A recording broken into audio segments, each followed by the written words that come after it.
Good morning, everyone. Special welcome to our pastoral care workers. So close to my heart in so many ways. And if you don't know, I work for a schools ministry group and have for 10 years. And so it's lovely timing for me to be up here this morning with our special guests. I've been actually privileged enough to work with Kathy. I was a student teacher when I was doing my primary school training, and she was a chaplain at Northfield when I did my placement there. So I've had first-hand experience of the amazing work that she's been able to do in connecting children together, and then also possibly being the only connection point for some kids that whole day. Positive connection, and it's just such a profound space. So please, make sure you don't ignore them. Make sure you do embrace them today. Genuinely ask them, how can you support them? What can you do to actually step alongside them? And if you don't want to ask that, offer something, all right? Think about it for yourself. What can you actually offer to our local schools? So, the other day, I was getting my lunch, and I was in the middle of a shopping centre in a food court, and I had a gyros. It was one of those big gyroses, and it's sort of like trickling down your wrist, you know, when the garlic sauce is coming down your wrist. And this guy sat next to me, kind of thing, at the end of the table, and he had a real calculator and a checkbook. And I looked over, and I was just like, a checkbook? I haven't seen one of those in a while. And he's just like, yeah, I'm paying my NBN bill. And he proceeded to say, I've had to call them 6 times to get this thing connected. And I've gone, yes, I had the same experience. I had to call them over and over again to get this thing connected. You'd think that with all that money, they'd be able to get their act together. And he's gone, yes, I've been paying taxes much longer than you, and I should be able to get this thing connected. It's just the internet. In fact, it's going to be slower than it was before. My internet was faster before, and now it's slower. And so we had this back and forth conversation, complaining and shaming NBN Co. for the poor job they've done. And I can see lots of people going, yeah, I've had a similar experience. And I sort of left that conversation and wiped the garlic sauce off my wrists and sort of said to myself, was Jesus Lord of that conversation? And you can ask yourself that. Think about it for yourself. Was Jesus Lord of that conversation? Was this living as if Jesus was Lord of my whole life? Even though this was a small moment with a man I'll never see again, who was much older than me, was Jesus Lord of that conversation? John Beasy the other week said that we're to be agents and instruments of others seeing God's kingdom as it is in heaven. And today I want to look at this. Is Jesus Lord of our conversations? Is Jesus Lord of us all the time? Or do we sort of come in and out a little bit of his lordship? And what does it look like to be a part of that kingdom? And so I think we find this a little bit hard sometimes. We sometimes base our relationships on the following. We sometimes complain, we sometimes shame, and we sometimes avoid. And I think this relationship that I had, albeit 5 minutes, was based upon these 3 things. We shared a common agreement that we were complaining about something, and then we were shaming someone else, and in actual fact, we were avoiding a genuine relationship with each other. And I think that if I look around the room, there's not going to be anyone in here that doesn't like having a good complain. It feels good. We like getting it off our chest. We like being able to complain about what that person did or that person's perspective or the time we got let down in that situation. It feels so good. And then we like to actually shame someone else too. We like to heap the responsibility upon someone else because it releases the control from us. There's a part of us that goes, well, if I can't control the situation, then I want to just pull a little string of control. And so if I can complain and I can shame in this moment, I'm actually going to have just that little bit of control over this situation. And so then we actually avoid genuine connection with that person. So my friend when I was eating my gyros, I don't know his name. I don't know what else he was doing besides writing a check, because we kept it at a surface level. We use this mechanism of complaining and shaming just to kind of stay really surface. We avoided genuine connection. And as Jesus is Lord of our lives, as we step into his kingdom, he's allowed us to genuinely connect, to have genuine relationships, not ones at surface level, not ones where we avoid, but ones of genuine connection.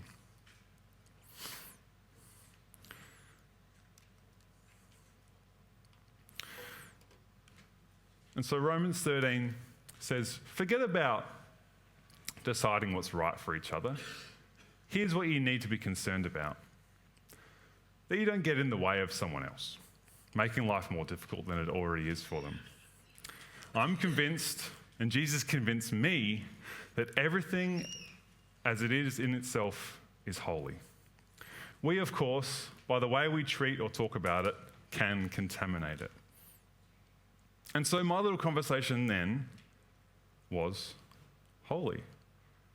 But did I contaminate it with my own agenda? My own agenda maybe not to want to actually get to the level and expose maybe who I really was. And we sometimes forget that actually the core purpose for our lives is that genuine connection. And this really shapes, our lives are shaped by this, how we actually engage, how we actually move towards someone else. And so when we actually are confronted with complaining and shaming, we actually have a responsibility. If someone comes to us with this attitude, we don't want to make life harder for them. We don't want to make life harder for them to see God's glory and God's kingdom. In fact, we should be making it easier. We should actually be stepping into a space in which they actually see the fullness of love, the fullness of connection. And that we are to be that shining light to the world. Then in our moments of interaction with each other as the church, and then with everyone else, that we are to always be pointing back to Christ, back to the fact that he is living inside of us, and that he has lordship over the world, and that we can actually have genuine and deep connection with each other. So I want you to think about God's narrative. We all know it here. We all know the story of Jesus. I want you to think about, I'll go back. Did God complain about us? Did he shame us? And did he avoid us? I can see lots of people shaking their head. No, he didn't. He didn't stay in heaven and complain to the angels about Enfield Baptist and the level in which it falls over sometimes. Or he didn't look at Adelaide or Australia or the world and go, you know what? This is just terrible. What have I done? He didn't go to his angels. Oh my gosh, shame on them for what they've done. Shame. He said, no, I'm not going to avoid them. I'm going to come to them. I'm going to step into their humanity. I'm going to do the most vulnerable thing and actually come to them, not avoid them, and genuinely connect. Become one of them. I'm not going to complain about it. I'm not going to shame. I'm going to be brave, essentially. And I'm actually going to step into who they are and their humanity. And so Christ's yes towards us, in his living and his suffering, brought humanity's yes to God on behalf of us all. It's only because God's yes towards me that I can say yes towards him and yes towards anyone else. That his yes is what actually benefits us, so that I may benefit others. My yes isn't just an echo of his yes towards me, but he actually empowers us to make that yes statement towards him for ourselves.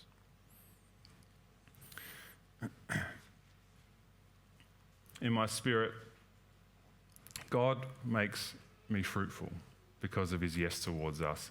His outpouring of his Spirit into our lives, into us individually and then collectively as the church, makes us able to say yes to someone else. It is only because of that genuine yes that we're actually able to connect with someone else, genuinely. We have this role model of the perfect relationship in which it's full of sacrifice and courage and stepping into, so we don't have to step away from each other, that we can be vulnerable. God has been vulnerable with us. He came down to be with us. And so we can be vulnerable with each other. We don't have to complain. We don't have to shame and avoid to cover up who we think we are. We can step into genuine relationship with each other.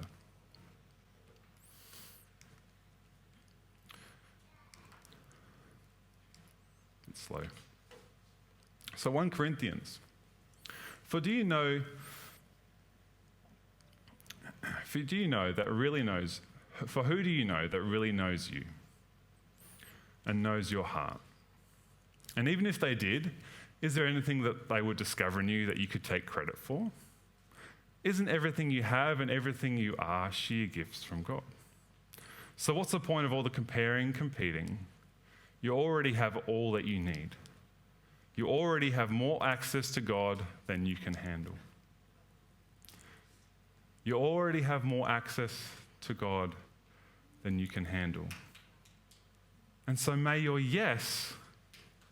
Christ's yes be your yes. He's poured out to you so that you may respond in yes. And it's our responsibility to take that, to take the reality of his life with us and outpour that into others. This intimacy that we have with our Creator God is a gift. This intimacy that we have with God is such a profound gift that we have only one choice, but to extend it to others. And Jesus as Lord means that we have full access to this, that his lordship is not one of distance in heaven, but it is of closeness. His kingdom is close to us, and his relationship is in us and with us.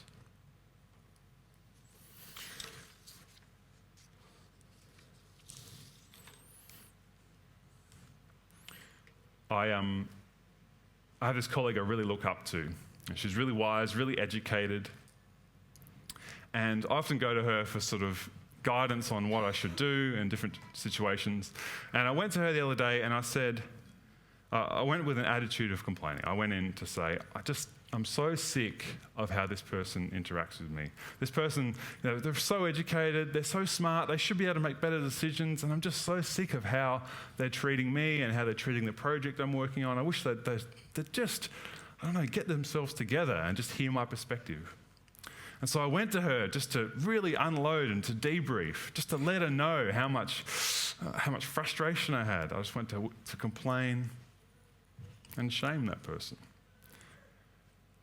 And she stopped me and she said, James, what's going on with the slides? Okay, there's one missing, that's all right. She said, James, I need to stop you there. Because actually what you're going through must be really difficult. And I went, oh, yeah, okay, it is difficult. And she said, the way you are talking about this person isn't okay. And she said, but I'm here with you, and we can actually do something about this together. And so I've just gone. I went in wanting someone just to hear me out, just to let me complain about this person, let me heap shame upon them. And yet what she did was to bring bravery out, to be courageous, and to actually say, no, we're not doing that here. That your experience, it might be tricky, it might be hard, but I'm here with you, and let's work this out together. And in that moment, I realized, oh my gosh, we need compassion, we need courage, and we need connection. And this is Brene Brown's concepts, if you've ever heard of her. She says that we need compassion. We need to actually understand that someone actually might be going through a difficult time. Maybe there's a bit of a story behind actually what's going on here. But then we need courage to actually say, no, what you're doing is not cool. Or, you need to change that attitude. Because then we have genuine connection when we confront that person. When we actually say, I'm listening to you. I hear who you actually are. I hear the struggle you have. Now we can actually build some connection here. You see, if we just complain, if we just stay at this surface level, we don't actually connect with the person. It's kind of this, we kind of keep them at arm's length. We stay in that world of complaining about them, but yet we're right in front of them and we haven't actually connected. And so in this moment with my colleague, she was able to demonstrate compassion, courage, and connection.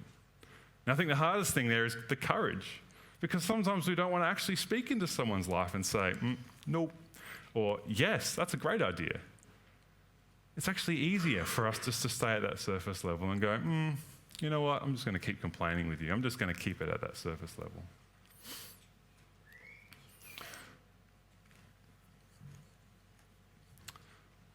Something's going funny with the slides, but that's okay. So 2 Corinthians says, now the Lord is the Spirit. And where the Spirit of the Lord is, there is freedom. And we all, with unveiled face, beholding the glory of the Lord, are being transformed into the same image from one degree of glory to another. For this comes from the Lord who is the Spirit. Christ's kingdom and his lordship is over our hearts and our relationship. Yes, it is over all of creation, but remember that his lordship is over our hearts, our lives, and our relationships. And because of his yes towards us, we can say yes towards others. We can actually create genuine relationships in the same way, albeit probably a little glimpse, of the way he has approached us.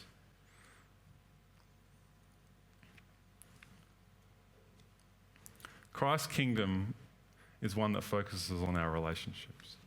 He wants us to go deeper with each other. He doesn't want us to stay at the surface level. He wants us to genuinely connect, to demonstrate courage, compassion, and connection with each other. I'm not saying we always get into these relationships, but I think you can think of moments where you do. Where you do get into these cycles of just complaining. Whether you're getting together with your mates around the footy and they've lost, what do? Just talk about how bad the team was and how they let you down. What individual players didn't fulfill their roles. I think you can think of other situations in which you get together just to complain. And so I want to encourage you that under God's lordship, that under Christ's kingdom, it's one of compassion, understanding. It's one of connection, in which we don't avoid each other, but actually we step into each other's lives.